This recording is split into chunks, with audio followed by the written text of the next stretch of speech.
This is the day for the homegoing celebration of a great man, a moral leader, and a friend. To Bishop Walter Scott Thomas and First Lady of the Church, Patricia Thomas, and the new Psalmist Baptist Church, thank you for welcoming us all here to reflect on the life and celebrate the service of Elijah Cummings.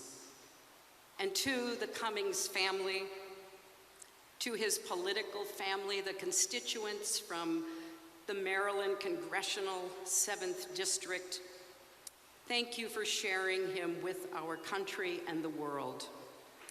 And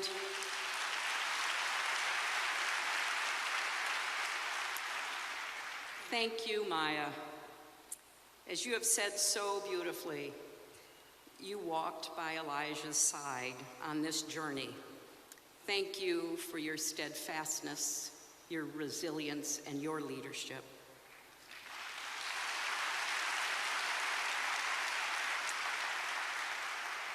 It is no coincidence, is it, that Elijah Cummings shared a name with an Old Testament prophet, whose name meant in Hebrew, "The Lord is my God,"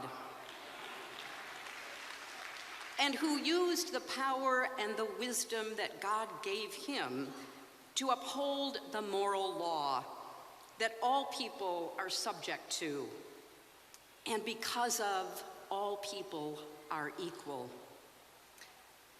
Like the prophet, our Elijah could call down fire from heaven,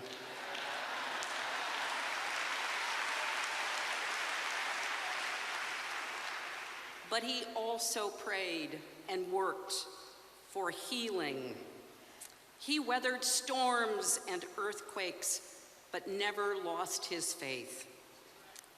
Like that Old Testament prophet, he stood against corrupt leadership of King Ahab and Queen Jezebel.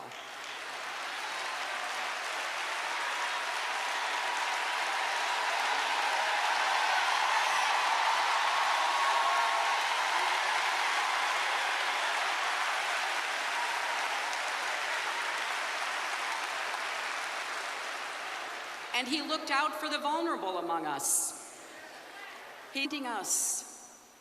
Life is no dress rehearsal. The American people want to live their lives without fear of their leaders.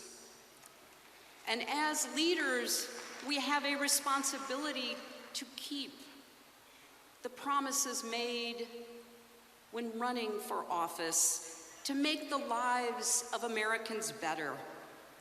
As Elijah said, while we're all on this earth, that's my message. Our Elijah was a fierce champion for truth, justice, and kindness in every part of his life.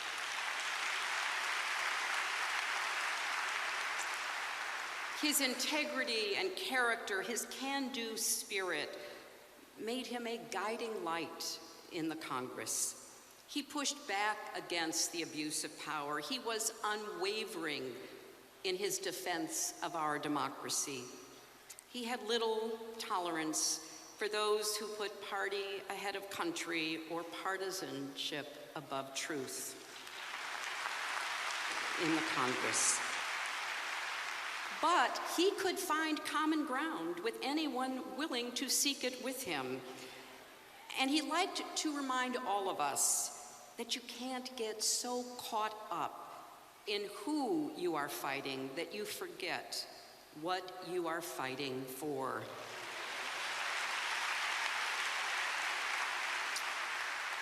Even his political adversaries recognized that it wasn't really about politics for our Elijah. He led from his soul.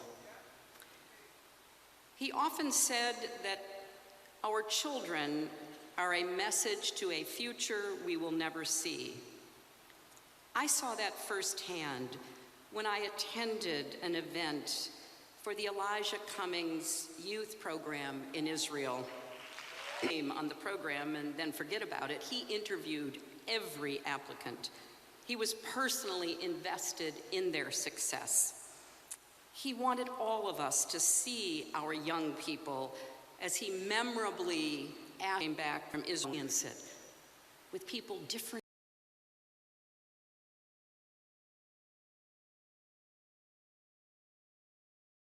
Something you can do.